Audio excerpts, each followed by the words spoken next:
Good Saturday morning to you. Just say it one time. Attendance to church on Sunday is a Saturday decision. I hope you're making plans right now. Go ahead, lay out the clothes, and get ready to be in God's house. Love to have you at Poplar Grove, 10 a.m. in the Family Life Center.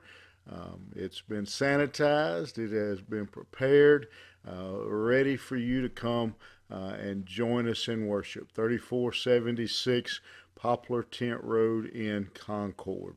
All right, grab a Bible and let's get back into the 49th Psalm. Yesterday we began looking at this psalm, and the psalmist spent a few verses just stressing to us the importance of what he was about to say. And now, beginning in verse 5, we're going to start into the actual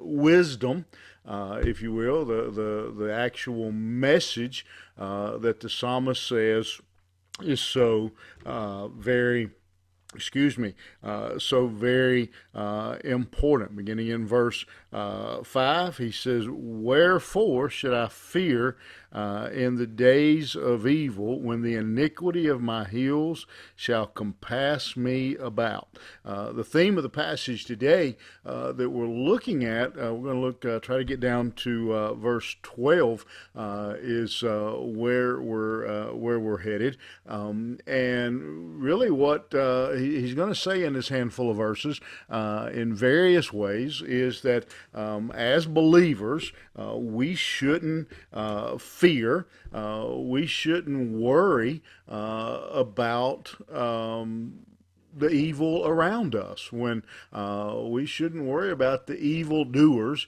that are around us. That we simply keep our mind on our task. We simply run the race that we have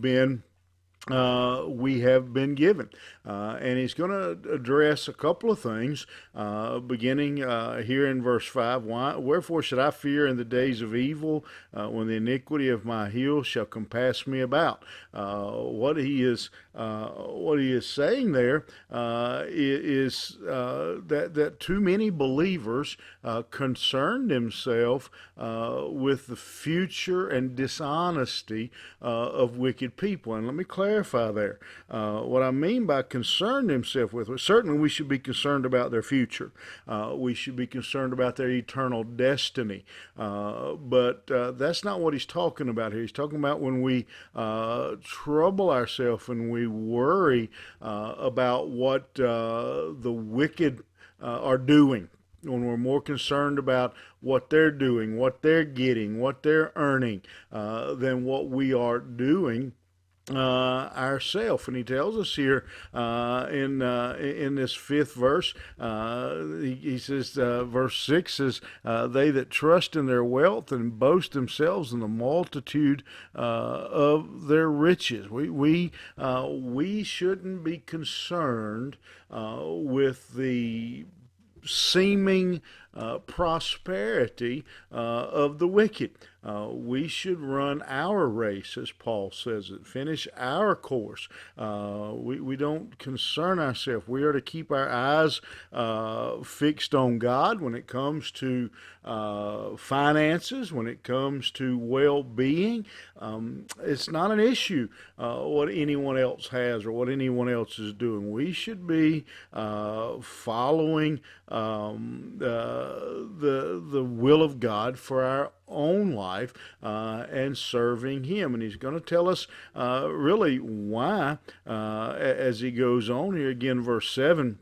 None of them can by any means redeem his brother, nor give to God a ransom for him. For the redemption of their soul is precious, and it ceaseth forever, that he should still live forever and not see corruption. Again, the psalmist, and one of the things we have to understand is there's nothing wrong with being wealthy. I hope you all get just fabulously wealthy, and then I hope you remember that I was the one that hoped you got it.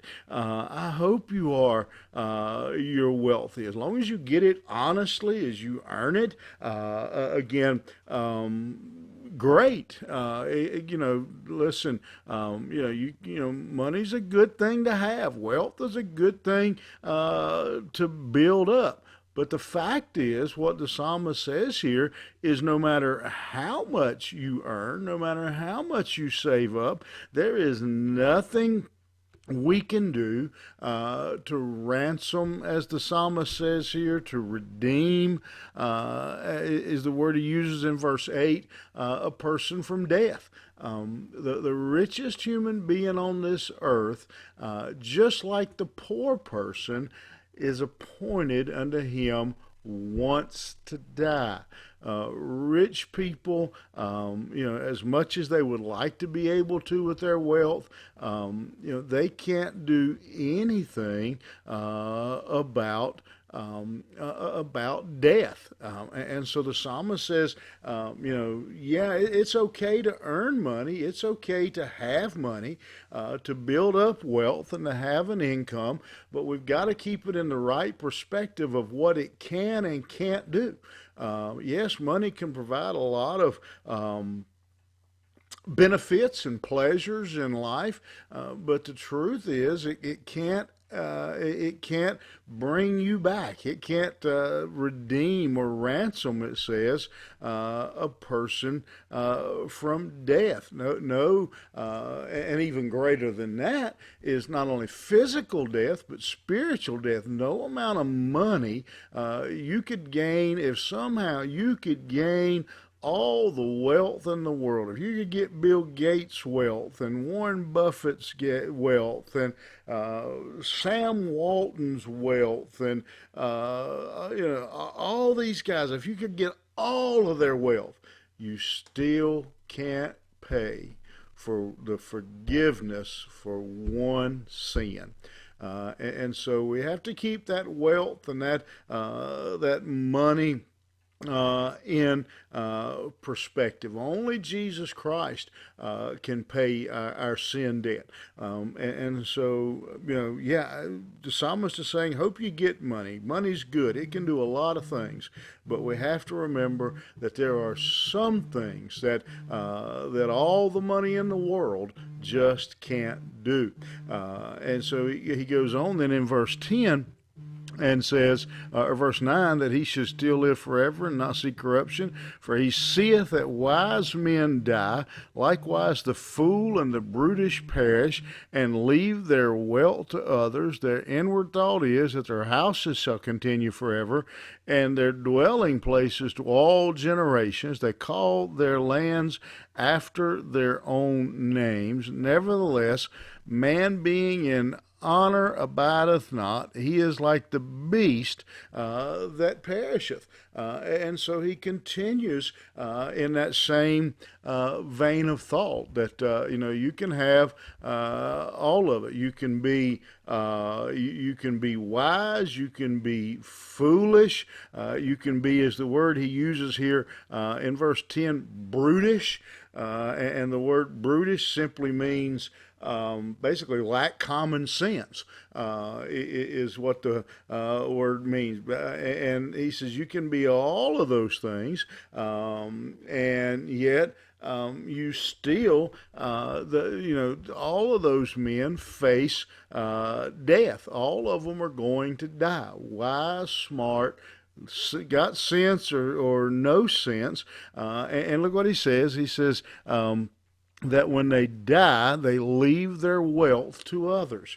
How many times have we seen that that folks who stored up and stored up and stored up, they die and someone else spends it. As someone has said, you never see a hearse pulling a U-Haul, and so you can't take it with you, as somebody has said, and all the money in the world, all of our possessions in the world, you can stack them up, and when your moment, when that appointed hour of death comes, it will do you, it will be of absolutely no benefit, and we can't do anything to change that. We'll be cut off from those things. See that the wise men die just like the fool. Their inward thought is that their house, and it's not talking about the physical structure, but that their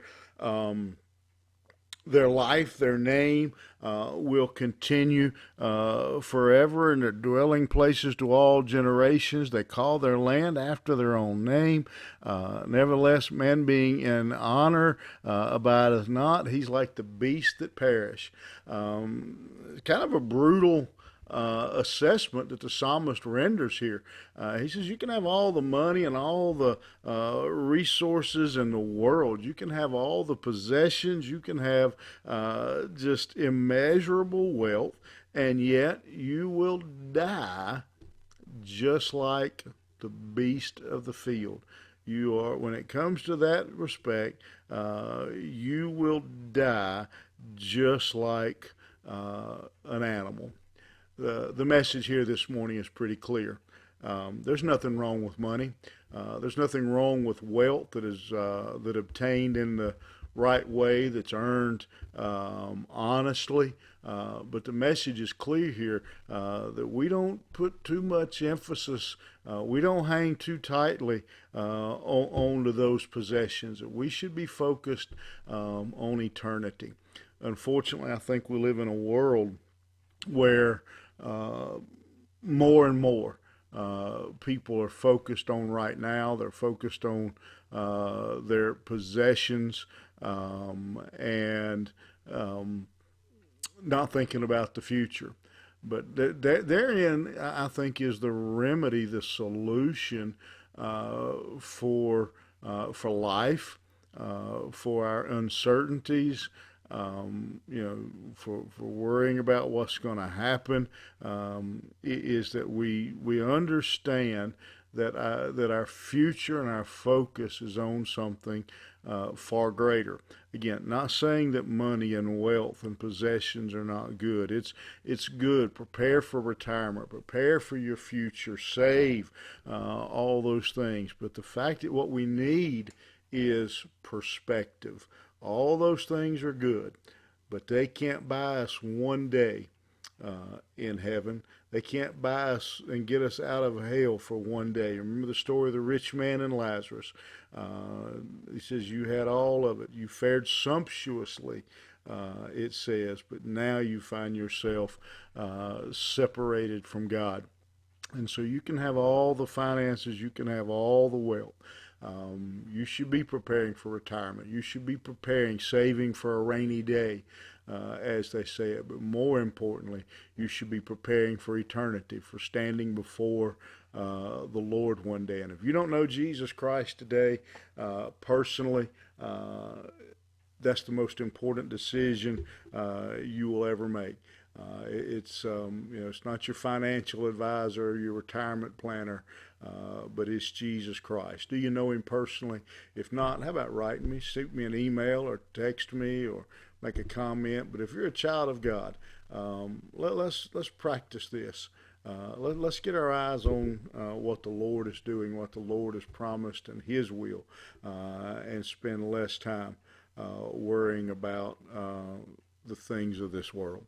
All right, hope that helps you this weekend. Hope to see you in God's house tomorrow, and love to worship with you at Poplar Grove Baptist Church, 3476 Poplar Tent Road in Concord, just up the road from Fry's Skating Rink and the old Kmart. Have a great day. We'll see you back here Monday.